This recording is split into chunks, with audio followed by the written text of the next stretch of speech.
All good? Yep. Geez, we need to sort out this table. Yes. It's like there's never an easy way to. Yep. Perfect.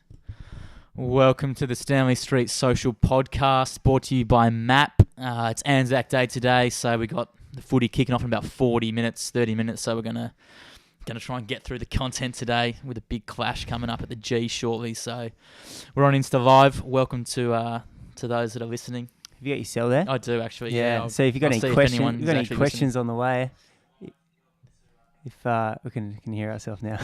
If you've got any questions, just sing out, shoot it through via the message. There's like a little description tab down the bottom you can write stuff on. And yeah, let us know what you think. So today we're going to touch on Fleche, which is a week ago. It feels like it's about a month ago now. Yeah, there's just so much racing on. There's bang, bang. There was Tour of Alps as well, which of course Australian Ben O'Connor won a stage, which we will also touch on. Just a quick one on Liège, and then Romandy stage last night and what's to come for the rest of the week. And that'll probably about pull us up for today. So Liège, we saw Valverde's run come to an end by the manic Frenchman Julien Alaphilippe. Fleche last Wednesday. But I think the main talking point is Jack Haig. Had a massive one, took the bull by the horns. Couple of talking points is how good it was for a race that's normally Valverde goes on the last climb and see you all later. And as you said, Jay Haig was elite. Oh, he's been good all year. He had a good spring. But he was really good last Wednesday. And there's rumour, their headlines stated Haig drops Nively on the descent everywhere. I haven't actually seen any footage of it. Yeah, there's no footage. I think it might have been Haig sort of attacked at the top of the descent. Should we go with it? I don't know. I don't want to read into it too much. But Haig attacked at the top of the descent, and then maybe Nibali and Kangert just watched each other for 10 seconds, and then whoosh, the gap's there, and then you get to the bottom of the descent, and Haig's dropped Nibali. But if you're headlines look good. If you're a commercial newspaper, that's what you run with. But before that, Rob Power had a bit of a crack, mixing things up. But I think it was just good that teams just weren't going to go for a showdown with Valverde on the Muir on the last K. Like, they were like, no, we're going to hit this from 50K out. We're going to start racing hard. And good viewing. It was good viewing. I think I didn't stay up. I didn't make it through the night. Where'd you get to? I watched it. I ended up watching it actually. But yeah, he only had Lander there, Valverde. He only had Lander for the last little bit, which is rare for Movistar to have. And there was a funny point. There was so there's a big break going, and then Movistar right in the front. And then you see Kwiatkowski 10 wheels back, like doing these ones to the motorbike, like telling him to go away. And then 20 Ks later, Kwiatkowski's on the front himself riding. It's like, I don't know. I thought that was pretty funny. What do you want? It's like if you had to let the motorbike sit in front, you would have had less work to do. And I think that just shows that. It's always like a big man move, though. Yeah, when you're it is like, waving the hands. I'm running this bunch. I know. I've got control here, boys. They've had a shocking spring. I think they've had one top 10 in the 4 monuments that have been held. So yeah, that's not good for a team like that. Interesting. But I guess the big story is Alaphilippe and finally getting that big monument win. Not a monument, but a big World Tour one-day win. Anything's a monument. Anything's not a monument, according to Cycling Australia. They had a bit of a nightmare there. They had an absolute shocker. Oh no! It felt like it was uncomfortable. It was hard to watch. It was funny to watch for the first 10 minutes, and then it was like, come on, get rid of it. Get rid of it. And I assume it's gone now, but it was just it's gone. It is gone. For those that missed it, cycling, they called, was it Liège? Not a monument. They said it was not a monument. Yeah. And unfortunately, those things get a lot of traction, and everyone was commenting on it and throwing. It was hard to watch. Yeah. Oh, someone had a shocker there. And then we saw a post-race interview with Jack Haig, and he's become European all of a sudden. No, Haig is a Euro dog. He hasn't been home for 2-3 years. Yeah. So normally, as an Australian, you get to circa August, and things start to get a bit grippy. Like football's getting good, temperature's starting to heat up in Oz. You're looking forward to getting back. But Haig is a full Euro, which, as we've talked about before, you have to be. But full credit to him for shacking up in Andorra.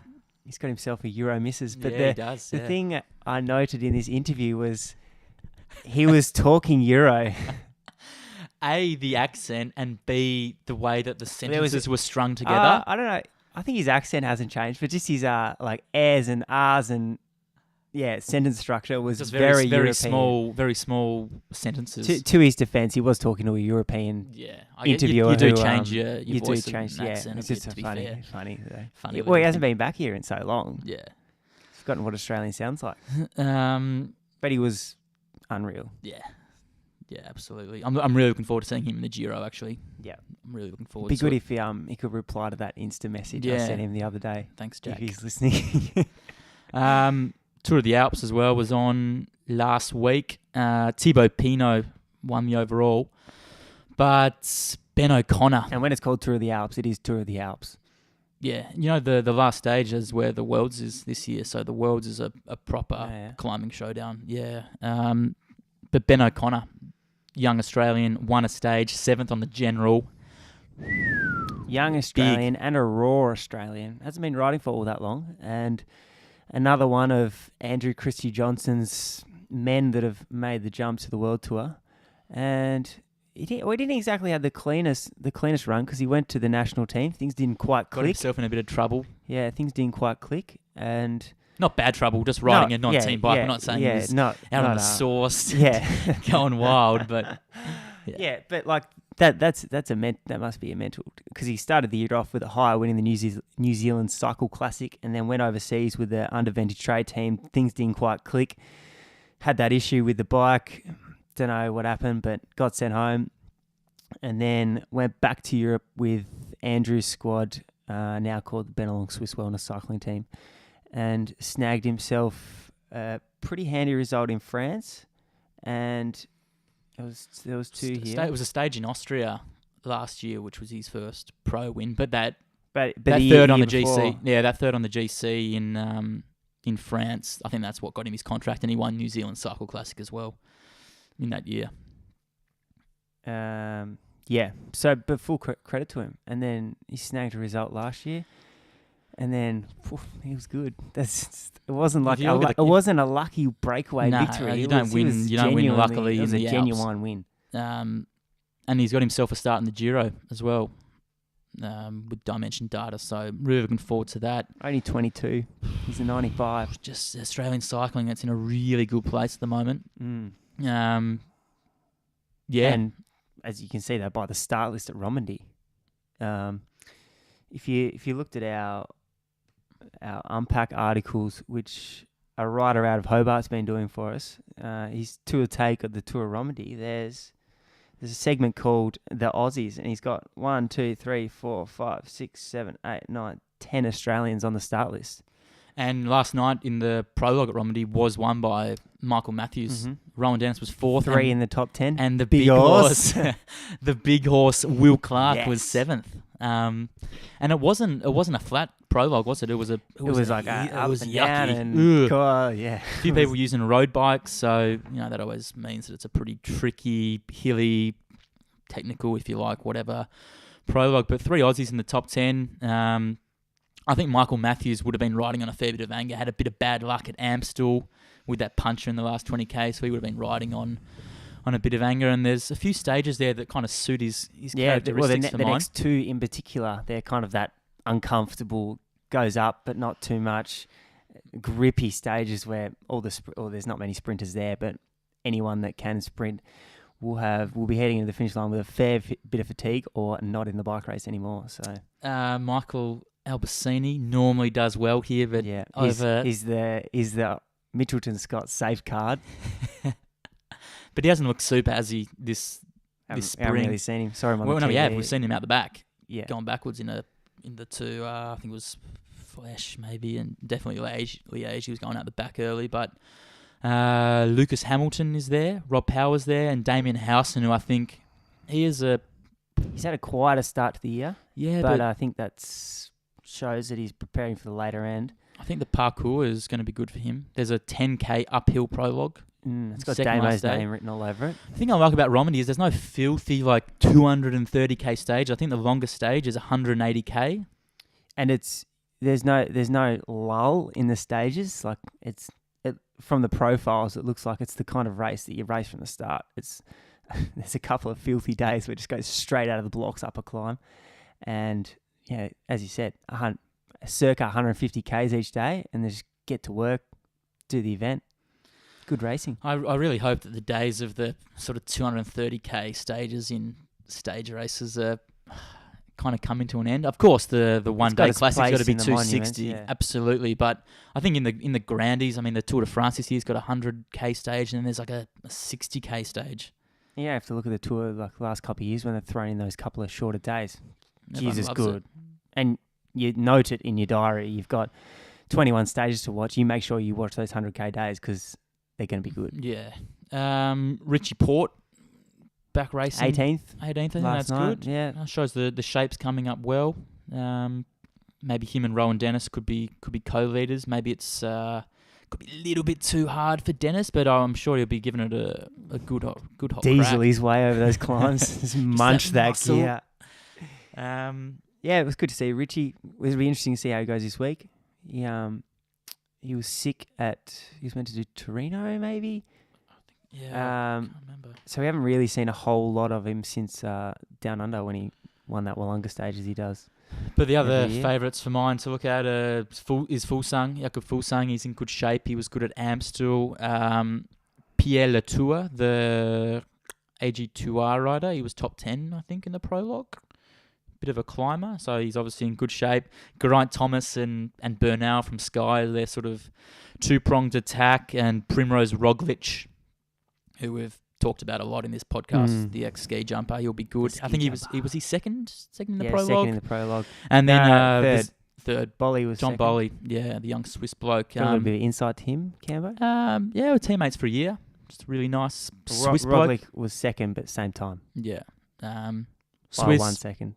Ex-track rider, so the sort of 5-minute effort suits him, and I think he's, he was probably had a lot to do with Andy Rees being a young Swiss rider, so he was probably riding for Mr. Andy Rees, who sadly passed away last week. So would have been nice to see him get the win, but if we couldn't see him get the win, then who better than an Australian in M. Matthews? So and Richie Porte, question mark next to him, but I think the 18th shows that he's in pretty good shape. Yeah, and he's got that big target coming up, so ideally he's starting to put things together and really start moving a bit on those longer climbs. Got a question from the Wilco show. Yes. What did he say? He says, "What's Sagan got to win, if anything, to be considered the greatest of all time?"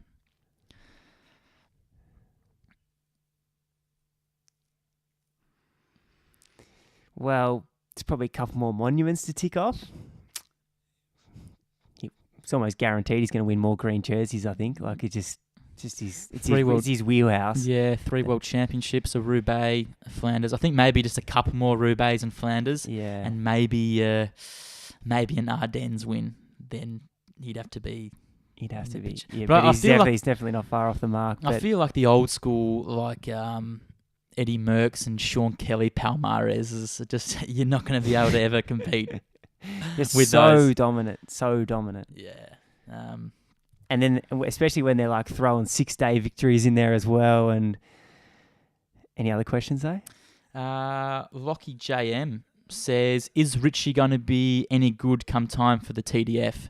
I think so. Well, yeah. I think so. Surely. What have we got?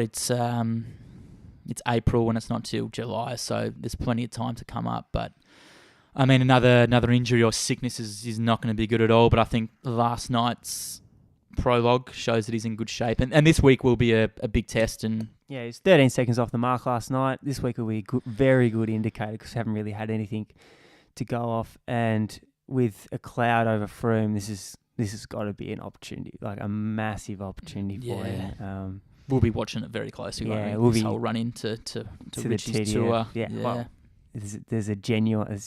He's a hot favourite to bring home the yellow jersey, and always struggled in 3 weeks though. Yeah, So it'll be interesting. I can't wait. Interesting seeing this team that BMC built around him. There's a lot of different factors that'll. The only thing that I'm not a massive fan of is the way he's gone about this questionable BMC sponsor for next year, and vocally put it out in the media that he's given them, I don't know, it was like 2 months or so. He was just talking about that, like, he's a little bit stressed in the way that he was presenting. I'm thinking about sponsors, like, as you would be though. Yeah, like, I know. It's like, you would be. It's honest, but like just adding that media. We love a bit of honesty here. We do love a bit of honesty, but I don't know. I don't know if it's the best way to go about it. But we'll definitely be watching Richie's progression up until July, and we'll be on the Richie train through July. So, I believe that's all the questions that we got, Alvy. Alas. Well, thanks for those two questions. That'll probably pull things up because we're getting pretty close to kickoff. We're getting pretty close to kickoff. So we're gonna covered everything. Yep. We'll be keeping the tour tags coming from Jay Duggan down from Hobart, and so stay tuned for them. Let us know if you've got any feedback on those, any feedback on the podcast. Remember, if you want to support us, hit subscribe, leave a comment, give us a retweet. The best way you can support us really is give us a retweet. That is the golden button to click. So make sure you get on board, and we'll see. Oh, actually, one more little promo for.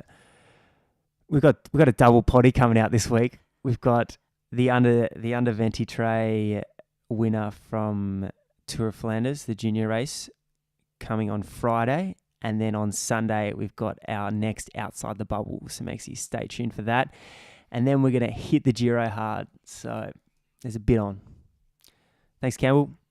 Thanks, Alex. See you next time.